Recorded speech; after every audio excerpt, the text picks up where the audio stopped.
Hey, welcome back to No Hype Beer Reviews. Unless it's your first time, then welcome. Please consider subscribing. If you do, hit the notification bell, get all the updates. Notice every day's video. It's Saturday. On Saturdays, I do Cellar Saturday, where I drink something off the shelves behind me. And I'm really excited about this one. It's 2015's Samuel Adams Utopias. So I'm going to actually read the tag, talk a little bit about this. So if you're not interested in any of that, you just want to get to the review, I would go forward. So it's funny, my most viewed video is a review of the 2017. Again, this is 2015. And it's far and away my most viewed one. And I actually got 2 comments on that video within the last week. And when I did that review, it was going around that in here, this was not actually Samuel Adams, but that this was Paul Revere. Like, they used a picture of Paul Revere as the inspiration. And I don't remember if it was BuzzFeed specifically, but a site like them posted about it. And then like there was like one of those Twitter accounts or Instagram or both, whatever it was, like, you know, fun historical facts, something like that. So like it was going around. So in that video, I incorrectly said that the picture is based on Paul Revere. But that tweet caught the attention of the Samuel Adams people. I think it was on Twitter. And they clarified that, yeah, it is actually based on a portrait of Samuel Adams. It's not an actual picture of him. They looked at one or multiple one. I think the account said one specifically. So that was wrong. It doesn't look a ton like Samuel Adams, I think, is what led to the confusion. And I can totally see the Paul Revere thing. History teacher alert, so I cared to correct that mistake. So again, if you're not interested in this, I just want to read about the beer, and I would just fast forward if you haven't already. Of course, how would you see this if you've already fast forwarded? And also, let's make this my new highest video. That'd be rad. All right, so when I first brewed Samuel Adams Boston Lager more than 30 years ago, my hope was to offer beer lovers distinct, full-flavored beer brewed right here in America.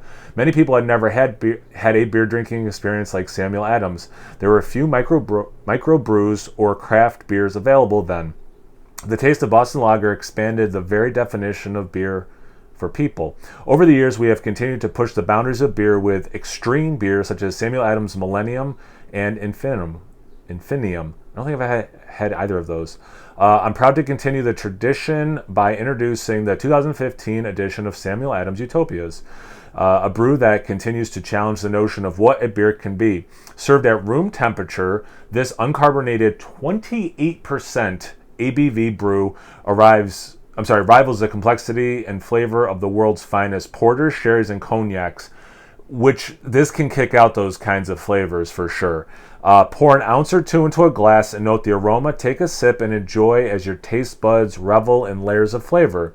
All right, so to brew this beer, we begin with the world's finest all-natural ingredients, including a blend of 2-row pale malt combined with cherry wood and peat smoked, Breeze Extra Special, Munich, and Caramel 60 malts that impart a rich ruby black color. 3 varieties of noble hops, Spalter, Hallertau, Mittelfrüh, and Tettnager, plus English golden hops add to the complexity and balance the sweetness of the malt and alcohol. During fermentation, several strands of yeast are used, including one traditionally reserved for champagne. I think that one beer, the Millennium one, was a champagne beer. I think that one had champagne yeast. I don't know why that popped in my mind. I might be wrong, but I think that's the one. Anyway, this extraordinary beer is a result of complex and carefully timed brewing processes. With each batch of Utopias, we release a completely new brew. This year's release is a blend of batches, some having been aged up to 22 years in a variety of barrels. We aged a portion of the beer in hand-selected single-use bourbon casks from the award-winning Buffalo Trace Distillery. We then take portions of this beer and age, and this is on the folded part, so it's kind of hard to read, in finishing barrels. This additional aging process enhances the beer's distinct vanilla and maple notes and adds subtle aromas of ginger and cinnamon. This year's release spent time in Madeira, Carcavolos, Cognac, and Armagnac barrels which contribute elegant dark fruit aromas. The finishing barrels add flavors of wood, molasses, spice, and tobacco. The resulting release of Utopias has notes of dark fruit, subtle sweetness, and a deep, rich, malty smoothness reminiscent of a deep, rich vintage of port, old cognac, or fine sherry. Your bottle of Utopias is unique ceramic decanter modeled after the copper brew. It's such a beautiful vessel. copper brew kettle used in our Boston brewery. We bottled only 60 wooden casks of Utopias in 2015 to be enjoyed by a select group of beer drinkers. And I'm glad to be one of them right now. A little sticky.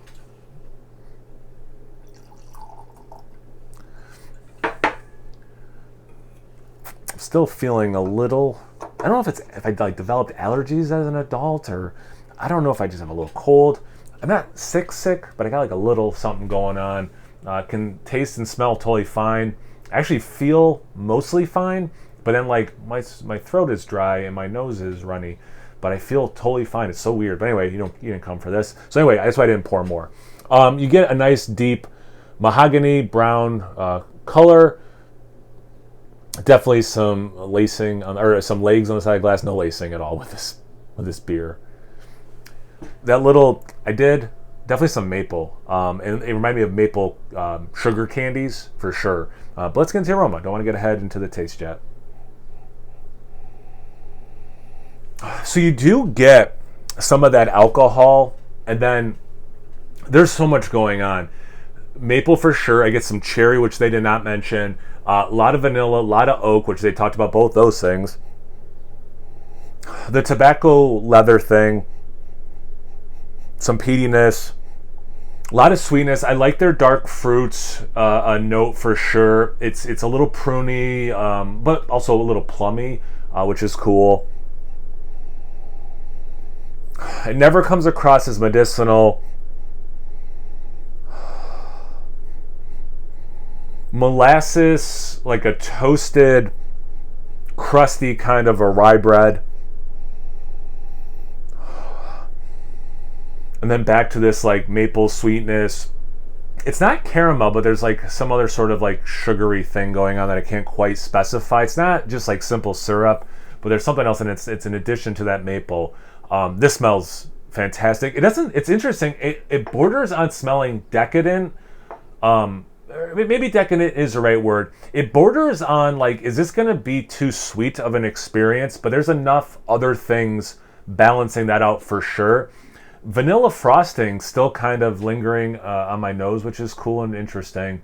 And as if you had put a little bit of alcohol in there, whatever liquor, let's say bourbon, and you like whisked it into the ice frosting there. The vanilla frosting. Anyway, I also haven't done a review in over a week in real life, so I'm a little out of practice. Cheers.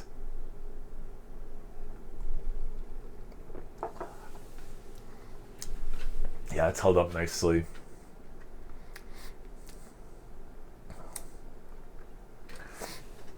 Man, again, like I was saying with the aroma, there's so much going on. I mean, it took me how long to read that, and they talked about a bunch of different things. It all makes sense. The first thing, just because this is different, in the aroma, I wasn't thinking sherry and the cognac and stuff. The taste, it's much more prominent. I'm not saying it's not in the aroma, but that's just not where my mind went smelling it, clearly. But in the taste, you do get that stuff. Then to kind of just repeat myself from aroma stuff, vanilla maple for sure, plenty of oak. You do get some spirit. I wouldn't specifically say a bourbon, but it's not quite like rum or anything either. So it's like generically wooded spirit. Might be the best way of saying it, the most accurate way. The cherry I got in the aroma, way less in the taste, a little bit there. The dark fruits for sure. That like molasses, toasty brown bread thing for sure. It's not savory, but it's like in that realm. It's not soy sauce, at all. But that helps bring some balance for sure. The wood aging definitely helps bring some balance. So they're spot on with that in their little description.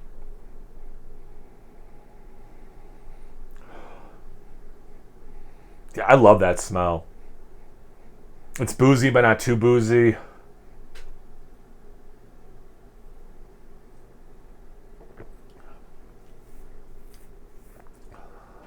It's very like playful on the tongue. Like it's like for sure all these different notes are being hit, but very harmoniously, which is cool. And it's a trip because I don't, based on the reading of that, I don't think it has maple syrup in it, but man, this maple candy thing, like I got in the aroma, it's that kind of maple. And like I've talked about this in many reviews that feature maple. I used to help my great grandfather collect and boil sap. I only ever eat the real stuff. Like I'm a maple syrup junkie, you know, and love those candies.